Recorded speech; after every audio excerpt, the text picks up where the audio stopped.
Welcome back to episode 16. So, this is where we're going to be going into the preview of Halloween Havoc.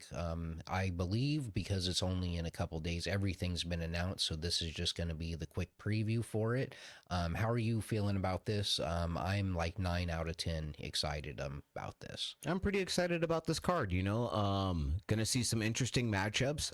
We'll see how it plays out. Looks like we're gonna be having some AAA talent as well as some NXT and TNA talent. Let's see how this plays out this upcoming weekend. All right, so the first match that we're going to talk about, because I don't know the match order, so we're just going to talk about it as it comes. We are going to get La Parca y Miserijuana versus Leon Slater and Javon Evans. This is definitely going to be a interesting match. I expect a lot of high flying. I expect a lot of high spots.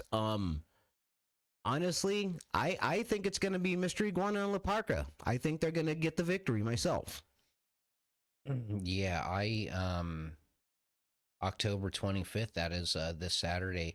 I think that they're pairing up La Parca y Mr. Iguana because the people want to see both of them. They've been waiting for La Parca to come to wrestle, on the WWE show, but everyone also loves Mr. Iguana, so they just kind of paired them up, just like how they did Leon Slater and Javon Evans. They're both young guys grinding their teeth in their prospective promotions, and I think it's a good contrast of they put in two teams together who people just want to see wrestle together. I think it's very contrasting styles. La Parca, he is a veteran. The guy has been doing it forever. This is actually not the same La Parca. No, this is a new guy. Oh, interesting. But I mean, it's just like, I imagine that he's probably also been wrestling quite a long time himself. Yes, the current one, he has been wrestling for a while. I couldn't tell you how many. It's been years, though. I'm just saying this isn't the La Parca that a lot of old fans think that they're familiar with. Yeah, because I know they will pass down gimmicks. But I mean, it's just like this is a veteran, regardless of is under the mask. From what I've seen, the guy has been doing it a long time himself. We'll see how they handle a couple of young, up and comers. We'll see how this match goes. Yes, and then the next match we're going to talk about has been highly anticipated. It's been multi-promotional. We've been seeing these for the last several weeks now, as a matter of fact. I believe it's what Hijo Dr. Wagner. If I'm not pronouncing that right, please let me know. But this is going to be a good match. Actually, I'm hoping Dr. Wagner Jr. wins the bout. There's something about him I like. I like his experience. I have to be honest, I've never really been that big on Ethan Page, even back in his other promotion. I will say, though, to be perfectly honest, he really has been making himself stand out in NXT. He has really made himself a valuable talent. But again, just for myself, I'm hoping Dr. Wagner Jr. Goes home with both titles. Yes, so as far as I go, I'm on the other end of that. This is going to be a Dia de los Muertos match. El Hijo de Dr. Wagner Jr. versus Ethan Page. I would say that I kind of do want Ethan Page to win just so we can have both belts on NXT. I do like the charisma of Elio Dr. Wagner Jr. I think he's a really good wrestler. Honestly, I wouldn't be too upset if he took it over to AAA. I think that would be the biggest surprise of the night. Just because WWE hasn't let their championships go anywhere else yet, as far as being on other promotions' talent. So I kind of actually would like to see how that works out. But knowing how WWE is, it looks like I think Ethan Page is going to be winning that bout. I know it'll be a good match for sure, though. The reason why I say that is I think that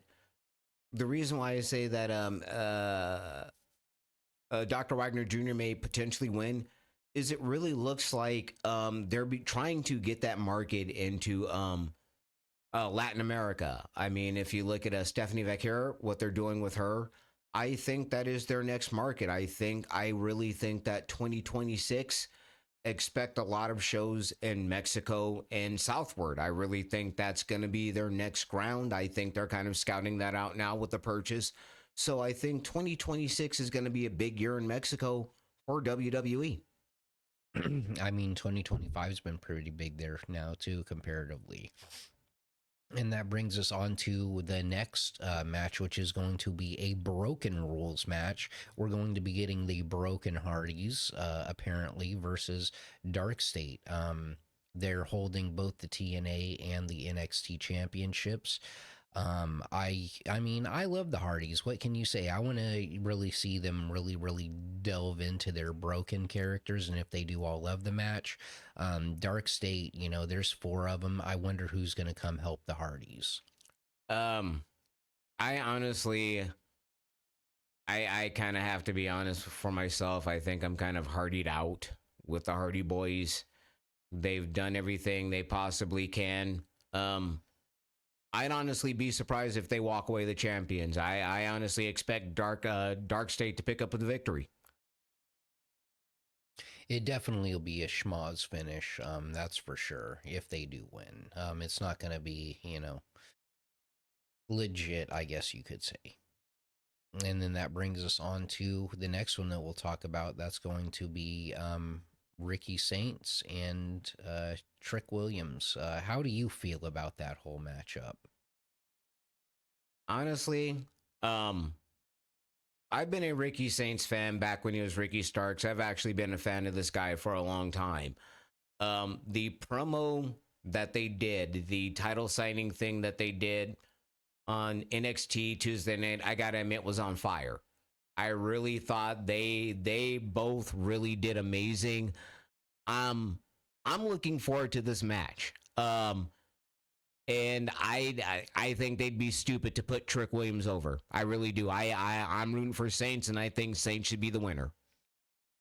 I really want Saints to be the winner. I think Trick's time in NXT, I think, should be coming to an end. He should. It's about time for him to move up to the main roster. In all honesty, he's been there long enough. I think that there's time for him to move up there. They're looking for that next level of talent. I really think he's done all he can in NXT and TNA. I think it's time for him to move up to the next level. All right. Well, here comes a slight disagreement on that. I think, and don't take me too harsh on this, but if he's not ready to go, if they don't want to put him in the main roster, then take him off the roster completely. Release him. Let him go to TNA. Let him go to anywhere else. That's not. I'm not trying to say, you know, knock against him. WWE. But if they don't really have any plans for him on the main roster, don't hold him hostage. Let him sign with TNA where he can boost TNA a little bit. You know what I mean, and get him off of the budget per se. Because Ricky Saints, Obafemi, all the, you know, and yeah, exactly. That's another thing is if they're ready to take Trick up to the main roster, well, what about Obafemi? You know, that's where I'm coming from. Yeah. And then that'll come on to the next announced thing that I am most excited for is going to be Tatum Paxley and JC Jane. One of the reasons I'm very excited for this match is because I love JC Jane and I really do like Tatum Paxley as well. JC Jane has been champion for a long time. It is, I don't want to say it's time for her reign to end, but at the same time, WWE is not going to let her keep it forever. So at least let her get to take it off from somebody I like. I hope Izzy Dame helps and contributes to this victory in some sort of way. I know that this is going to start a friction between Izzy Dame and Tatum Paxley. And the reason why I'm kind of rooting for you know what, hopefully if she can lose, Izzy Dame can then go for the championship. So I kind of hope Tatum Paxley doesn't win. I want JC Jane to win, but ultimately the person I want to strip the belt to is Izzy Dame. And I hope that that's what this is going to lead into. This is what I'm most excited for on the card. Honestly, this is the high school drama. I can't lie to you that I found that just did nothing for me. Honestly, they didn't do much for me. I'll see how this match goes. Again, not trying to be offensive, but I just that none of this impressed me on it didn't for me myself. Yeah, I have a investment into these characters. When Sean Spears came back and he had the calling, I really took that group seriously, and I still do. And Izzy being part of that group is why I do enjoy her so much, is because you can see some of the things that Sean Spears wants to implement with the group and how they wrestle. You can tell she puts it in the ring. She does very good at telling that story. Tatum Paxley, it was just she was had lost all her friends, you know what I'm saying, so her being able to join the calling and give her some sense of where she's going to be. I get that you say want to say like high school or whatever, but I just found it to be bad acting. They don't, honestly, none of those people in that ring did anything for me. It was just not my thing, I guess, for hmm, me personally. well, all I'm saying is that if you trace it back far enough, you will be able to connect the dots to this story. And when you do, it all makes sense. So, regardless of if you do like these performers or not, they're at least telling a story that you can understand what it's about. It's not like you're looking at this going, well, why is this happening? If you've been watching, you know exactly why this is happening. No, I mean, it's not the story. It's just I can't find myself. They just don't sell anything for me. They just don't, the talent that I Oh, just not into the talent or their story for myself personally. That's all. yeah, and that's really not for you personally. I'm Yeah, just yeah. saying It's that just they for don't do anything for as myself. That's all. as somebody, maybe a third person who's not me and you either, can at least know that there is a story to this match, that it's not just happening. Yeah, Even if you're not into the performers and what's going on, at least the story makes sense. yeah. And that's really all I'm trying to say Oh about yeah, yeah. it. So yeah, I mean, that's what I'm most excited for. That the Hardys. We'll see how Ethan Page goes off. We need Ricky's Saints to win. We need Ricky Saints to win. We really do. I The only downside to me for Ricky Saints is I think he probably needs to add a little more muscle to his frame. He's just kind of, it's to me, I like his promos, I like his work. It's just there is that size thing. That is the one thing I will agree upon that many people have said. He does need to put on a little more size. It's just, and again, it's like, there was somebody who was trying to do, I remember reading this thing, trying to compare wrestlers to MMA fighters. 155-pound MMA fighter is completely different than a 155-pound wrestler. So, when wrestling, you kind of want somebody that's bigger to be more believable. I see 155, 145-pound dudes fighting all the time. That's legitimate. When the era of wrestling I come from, I kind of have this mindset of this hulking beast, this 260, 270-pound monster, somebody, a Brock Lesnar. You do have those guys nowadays, a Braun Breaker. They're few and far between, but that to me is a wrestler, and I think that, and no knock on, he's got it all. He's great in the ring. I just think that if you have a little more size, it makes it a little more believable. That's all. Definitely, man. Um, and that was our reviews and our predictions. Um, if you'd like, you can join the discussion on Discord. Um, Please do, as folks. We'd appreciate your feedback and everything. We really would. definitely, and some fan interaction. You got questions, we got answers. You got hypotheticals. Maybe we can come up with something with that too. And always like the podcast, subscribe. We'll be going on Spotify soon with our old archive and the new one.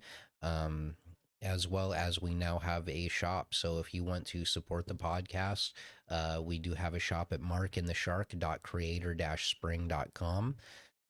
That will help out support the podcast. Anything bought from, we have 3 different collections. If you buy from the supporter collection, all that will go into getting a new audio mixer so we can hopefully freshen up the audio on this, because it's still not tuned into where I want it to be, but we're working with what we have. But the important thing for me is just the listens. I don't care, if you're buying. I just like that people listen. Exactly. We just want you to enjoy the show, folks. That's what we're here for.